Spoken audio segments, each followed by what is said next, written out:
Assalamualaikum warahmatullahi wabarakatuh. Alhamdulillahirabbil alamin. Shalatu wassalamu ala asyrafil anbiya'i wal mursalin wa ala alihi washabihi ajma'in. Alhamdulillah, kemarin kita membahas tentang tayamum. Maka kali ini kita akan membahas syarat-syarat tayamum. Jadi di setelahnya bab itu kan ada fasal-fasal. Kitabnya biasanya seperti itu. Maka kali ini kita akan membahas tentang syurut tayamum. Sebelum kita mulai, seperti biasa kita hadiahkan Fatihah terlebih dahulu kepada musannif kitab Al-Muqaddimah Al-Hadramiyah. Al-Fatihah.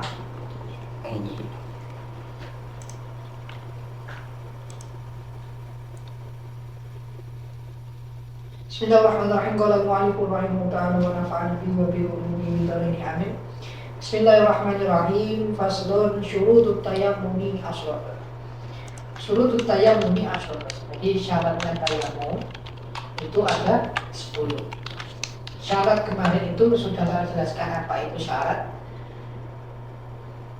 dan rukun itu apa, sudah jelaskan. Di kajian yang sebelumnya sudah saya bahas apa itu tayamum. Apa itu syarat? Syarat itu adalah sesuatu yang harus ada. Sesuatu yang harus ada dan tetapnya adanya. Enaknya syarat ya, sebelum kita mengerjakan sesuatu ya pasti ada syaratnya. Syaratnya itu apa saja? Syurut tayammum asyra. Syaratnya tayamum itu ada 10. Yang pertama ayyakum kadukoro. Pasti yang namanya tayamum itu kan menggunakan debu. Harus debu yang digunakan ya harus debu, bukan yang lain, bukan sesuatu yang tercampur dengan yang lain. Misalkan debu tercampur dengan tanah ataupun dengan tepung dan lain sebagainya. Memang ayyakum naturoban di sini memang betul-betul menggunakan pulok. Artinya 100% bahannya yang digunakan itu menggunakan debu, jadi bukan yang lainnya. Baik, warnanya seperti apa? Kadang warnanya ada yang sedikit ke kuning-kuningan, ke putih-putihan, ada yang seperti itu. Ala karena pokoknya disebut debu, sebutannya adalah debu, itu bisa digunakan sebagai tayamum, seperti itu. Wa ayyakuna zahiran. Kemudian yang kedua, wa ayyakuna zahiran. Debu yang digunakan tadi dalam keadaan zahir, dalam keadaan suci. Artinya kita tidak boleh menggunakan untuk debu yang sifatnya musta'mal, wa alla yakuna musta'mal. Jadi kita tidak boleh memakai debu yang musta'mal. Artinya musta'mal itu sudah kita pakai untuk bersuci, itu namanya musta'mal. Jadi musta'mal ini juga berlaku di debu saja. Kadang kita mengerti musta'mal itu di dalam air ya, ketika basuhan air wudhu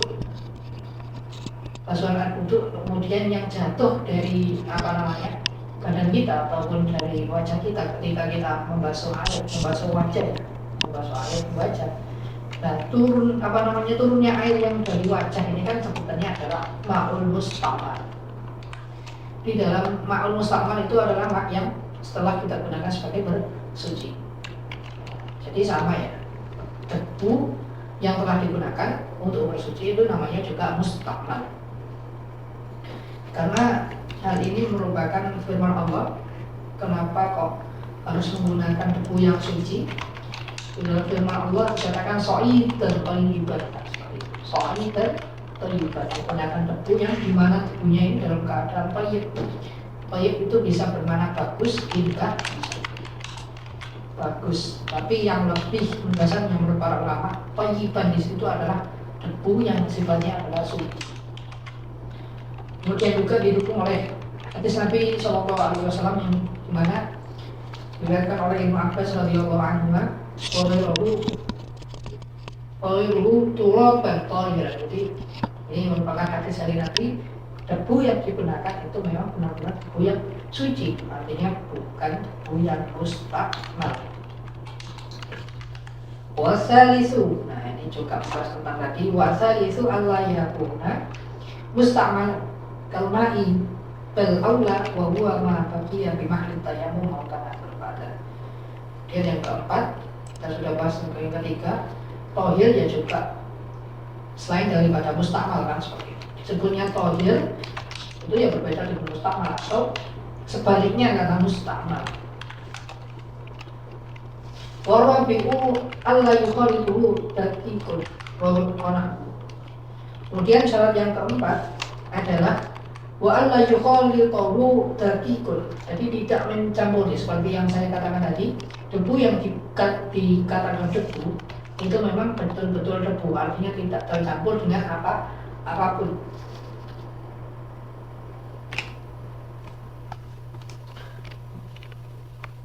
Walahu dan juga sebagainya, maksudnya dakikun walahu, tidak tercampuri dengan semisal tepung misalkan, tepung atau selainnya tepung ya bisa nanti mungkin tercampur dengan tanah dan lain-lain sebagainya.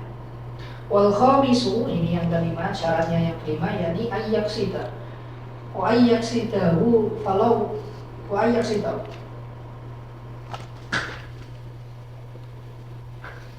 Yang dimaksud ayaksito ini menyengaja, artinya kita menyengaja untuk memindahkan debu yang nantinya debu ini kita gunakan untuk digunakan sebagai tayammum. Jadi ayaksida, maksudnya di situ ayaksida menyengaja di sini menyengaja debu yang akan kita gunakan sebagai alat untuk bersuci. Ayat tadi tahu dilakukan di al-maksud, yang memindahkan. Ketika kita membasuh kan itu kan ayaksida, jadi berniat untuk memindahkan debu atau berniat untuk tayammum. Ya, memindahkan maksudnya seperti itu. Untuk dibuat untuk tayammum. Walau bifili wairi, walaupun misalkan mohon maaf tangan kita ini sedang sakit, ini diniatkan oleh orang lain, ayaksida di situ walau bifili wairi, jadi yang kostumnya ini kostum orang lain ini diperbolehkan. Walau bifi'il ghairihi ini, jadi kita yang menyengaja tapi orang lain yang menaburkan mamsuhnya itu orang lain. Jadi misalkan kita yang sakit tidak bisa bergerak mungkin ya, tidak bisa bergerak, kemudian kita menyengaja tayammum itu dengan tangannya orang lain. Walau bifi'il ghairihi bi'idni aw yata'ammaka. Kemudian syaratnya yang selanjutnya, falau safathu ar-rihu faradatahu lam yakfi.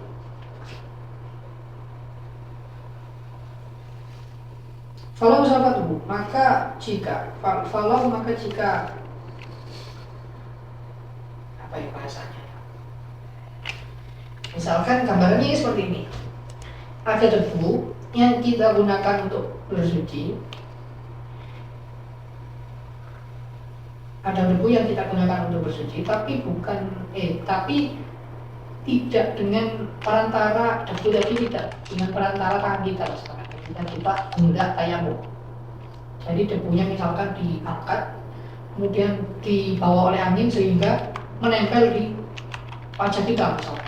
Kita niatkan langsung misalkan debu di tangan kita, kemudian kita alurkan terus ada angin yang membawanya yang sampai ke wajah kita, itu tidak diperbolehkan. Walau sahabat ariku faradatulah nabi, tidak diperbolehkan. Wa ayyam saha wajhahu, ini kemudian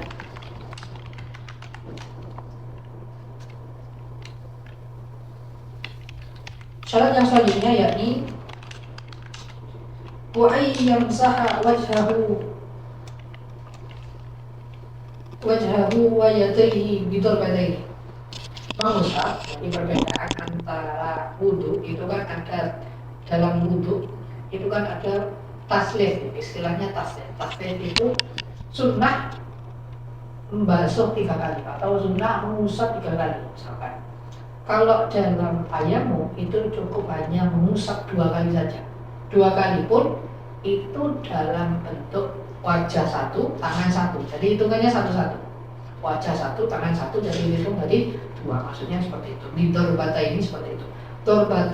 Di dorbata ini itu maksudnya di wajah dan juga di tangan kita yang diusap dengan debu tadi. Wa ayyam sahab wajhahu, yang diusap pada wajahnya, wa yadayhi, dan kedua tangannya, bidor badai, dengan 2 basuhan, dengan 2 usapan ya. Wajah dan telapak tangan satu-satu. Wa ayyuzila an-najasa aw balagha, ini patut diketahui, patut kita ketahui bersama bahwasanya najis dengan menghilangkan hadas itu berbeda. Najis dengan hadas itu berbeda. Hadas itu sesuatu yang ditimbulkan ketika kita melakukan hadas, seperti hadas kecil seperti pipis misalkan, kencing, itu hadas namanya. Berbeda dengan najis. Makanya gini. Misalkan ada orang yang terkena kotoran, dia sudah bersuci dan terkena kotoran. Apakah kotorannya tadi batal? Apakah orangnya tadi batal ketika memegang kotoran? Atau mungkin pakaiannya terkena kotoran, apakah batal? Tidak batal, karena itu adalah najis, bukan hadas. Bedanya di situ. Makanya sebenarnya ya ketika wa ayyuzila najasa awal, makanya ini juga perlu kita hilangkan terlebih dahulu. Ketika ada najis di tubuh kita, misalkan di tangan kita ataupun di wajah kita, misalkan tepatnya ini anggota tayamum, kita wajib untuk membersihkannya terlebih dahulu. Wajib kita bersihkan terlebih dahulu. Wa ayyuzila najasa awal, itu harus membersihkan wajah dan telapak tangan terlebih dahulu. Nantinya tidak bawa najis. Wa yajtahida fil qiblati qabla, dan juga sudah memastikan sebelumnya, ini sudah kita pastikan arah kiblatnya itu di sana misalkan. Ini harus kita pastikan juga. Wa yaqad tadkhulul waqti. Wa yaqad tadkhulul waqti wa yata'amama li kulli fardin ain.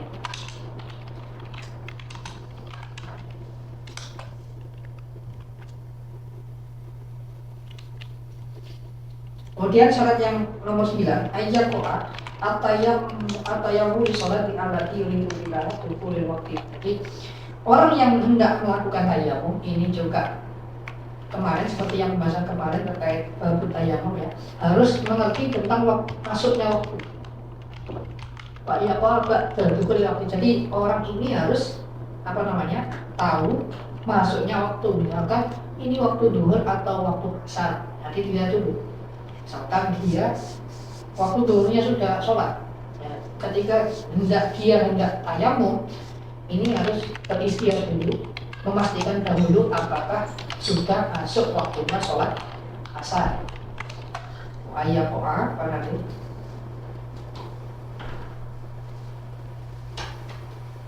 Ayat Qur'an atayamu li sholat di alati yuridu billahi. Jadi harus tahu orang ini hendak melakukan sholat. Tuqulil waqti alladhi yasiru fi wudu fi anna taharatu daruratu wala daruratu qablahu. Kenapa kok seperti ini? Ya karena kita tahu bahwasanya tayamum ini adalah sebuah rukhsah ataupun istilahnya adalah sesuatu yang sebenarnya tidak diperbolehkan. Kan asalnya ketika kita hendak melakukan sholat, kita kan harus berwudu. Nah, ketika tidak ada air maka bisa dengan air. Nah, ini artinya rukhsah itu seperti itu. Rukhsah itu adalah keringanan syariat. Jadi kenapa kok kita perlu mengerti maksudnya waktu? Karena bi'anat taharah darurah. Karena maksudnya di sini adalah rukhsah ataupun terkait taharah yang sifatnya adalah darurat. Sebenarnya darurat ini kan Ini tadi buah keringanan syariat yang ada di syariatnya Nabi Muhammad SAW. Makanya kita harus tahu terlebih dahulu maksudnya waktu sholat. Ketika masuknya waktu sholat, maka kita pun wajib untuk melaksanakan sholat. Maka bentuk apapun itu juga dikatakan wajib, kan seperti itu. Seperti itu kan makanya. Makanya harus tahu masuk waktunya sholat. Biar kita ketaklif kewajiban sholat, kan seperti itu. Wal ashiru, ini yang terakhir ya. Wal ashiru ayyata'amama likulli fardhin. Yang dimaksud rukhsah di sini juga ini berlaku di syarat yang ke-10, yakni seseorang yang hendak tayamum itu hanya bisa mengerjakan sholat fardu saja, satu saja. Kalau tayamum kalau sunnah berapa rakaat pun diperbolehkan ketika kita tayamum. Berbeda dengan sholat fardhiyah, sholat yang fardu seperti sholat 5 waktu itu kan sholat fardhiyah. Sholat fardhiyah itu hanya bisa memakai satu kali tayamum. Nah, karena kita tahu bahwasanya tayamum itu adalah sifatnya adalah rukhsah.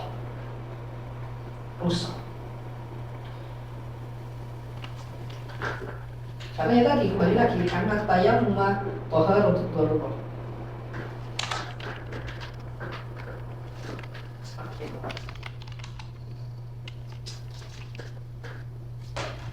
Karena waktunya masih banyak, sahabat berharap kita akan membahas dalam fasal yang selanjutnya, yakni furudut tayamum khamsatun. Jadi syaratnya furudut tayamum, fardunya tayamum ini ada 5. Kalau fardunya tayamum ini ada 5. Yang pertama an-naqlu, memindah. Ini kosdunya di sini, letaknya di sini.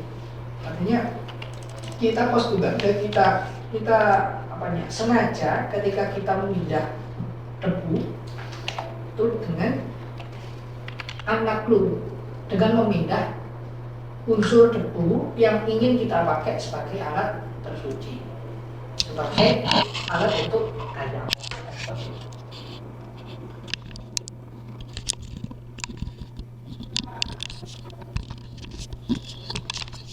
Mindahnya itu loh, memindahnya debu dari ilal udwi kamal marwan tidak pilih. Sebenarnya memindah debu itu yang berpindah ilal udwi kamal marwan tidak pilih. Yang pertama itu memindah debu ilal udwi ke anggota kita, ke anggota basuhan tayamum, usapan tayamum seperti wajah dan telapak tangan. Kemudian yang kedua asani atau istilah. Nah, makanya seperti yang kita bahas tadi, tayamum adalah sebuah unsur dari syariat. Makanya niatnya pun ini adalah istibahah sholat, untuk diperbolehkannya melawan sholat, untuk diperbolehkannya melakukan sholat. Artinya apa? Artinya kita sebenarnya tidak boleh melakukan sholat karena kita tidak berwudu. Karena sifatnya tayamum ini adalah rukhsah, maka kita berniat istibahah sholat.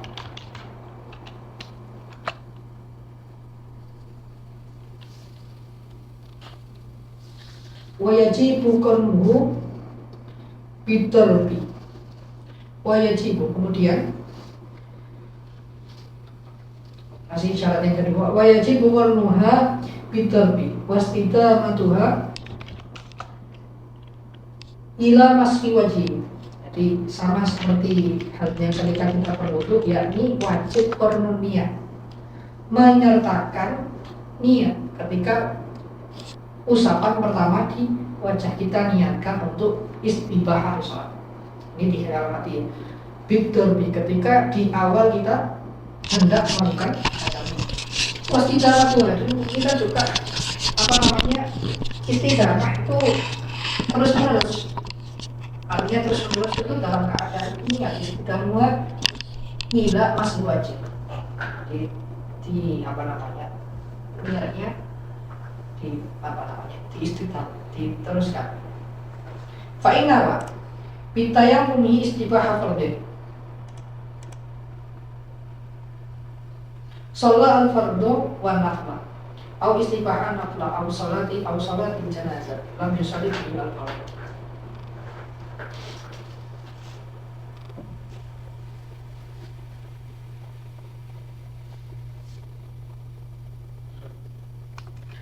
Jadi ini juga ada keterangan fa'inna wa bitayamumi istibahat fardhi. Ketika seorang ini berniat untuk tayamum,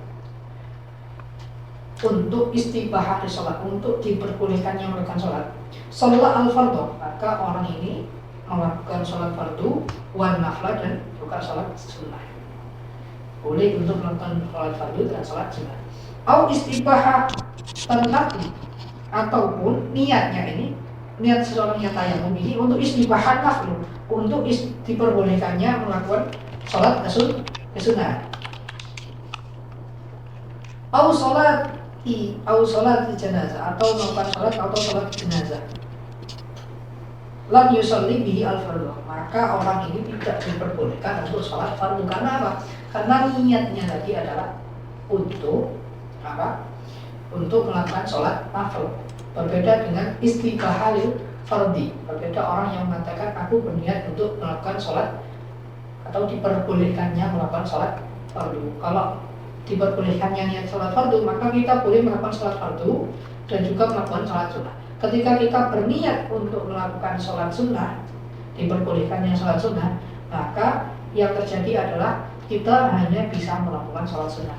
Lam yusalli bihi al-fardu, dan kita tidak diperbolehkan atau tidak sah melakukan sholat fardu karena konsepnya adalah rukhsah. Lagi as-salisu mashu wajib. Kemudian yang nomor 3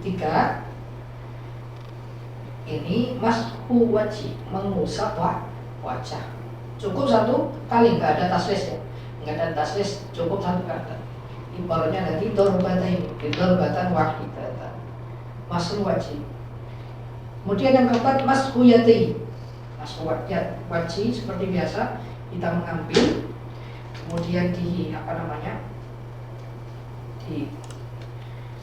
agar supaya diginikan ya, biasanya diginikan agar debu itu tidak seperti kita mungkin misalkan hendak bedakan yang biasanya malah dibanyak-banyakin bedaknya. Tidak seperti itu ketika tayamum, malah dianjurkan di istilahnya bahasa Jawa diketok-ketokkan, nanti supaya debu itu dapat dapat jatuh. Kemudian diusapkan ke wajah, dinamakan seperti halnya wudhu. Kemudian ketika tangan kemarin sudah saya jelaskan, ketika ini masku yataihi bimil farwainya, ini juga perlu ketika kita mengusap tangan. Jadi yang jari yang sini, jari yang atas ini digunakan untuk sebelah sini ya, digunakan untuk digunakan untuk yang sebelah atas, tangan yang sebelah atas. Yang sini, batinul kaf di sini, ini digunakan di bawahnya. Jadi misalkan seperti ini.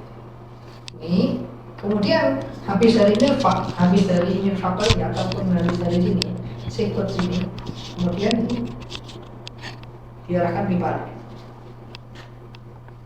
Dibalik ini, kemudian dilanjutkan lagi bagian kafnya sampai bertemu dengan jari jemari. Nah ini juga dinamakan ketika kita di tangan kirinya juga sama. Agar apa? Agar nanti debunya itu terusap semua dan berkena semua di tangan kita dan wajah kita. Al-khamisu at-tartibu bainal mashataini. Ini harus tertib sama seperti furudun wudu, harus tertib itu tertib, tidak bisa mendahulu. Yang pertama ya harus pertama, artinya tidak boleh di nomor 2 kan, atau yang pertama ini dibuat di nomor 2 tak boleh, harus tertib. Yang pertama niat dulu, Naklu, niat istibah hari sholat, kemudian masku wajhi, kemudian masku yadaini, mengusap tangan, mengusap wajah, kemudian itu namanya tartib. Jadi mulai awal sampai runtutan terakhir itu namanya tartib atau tertib. Wa sunanu atasmiyah wa taqdimul yumna wa ala wajhi wa taqdimul isbar. Kita sudah membahas terkait apa tadi surutut tayamum dan juga fardunya tayamum. Jadi orangnya pertemuan kali ini saya mohon maaf yang sebenarnya. Jangan lupa untuk dukung kami dan saksikan terus kajian kitab Al-Muqaddim Al-Hadramiyah ini di channel kesayangan kita, Geraha Al-Qur'aniyah. Ya, jangan lupa like dan subscribe. Juga jika ada pertanyaan bisa ditanyakan di kolom komentar. Baik, terima kasih dari saya. Kurang lebihnya, wassalamualaikum warahmatullahi wabarakatuh.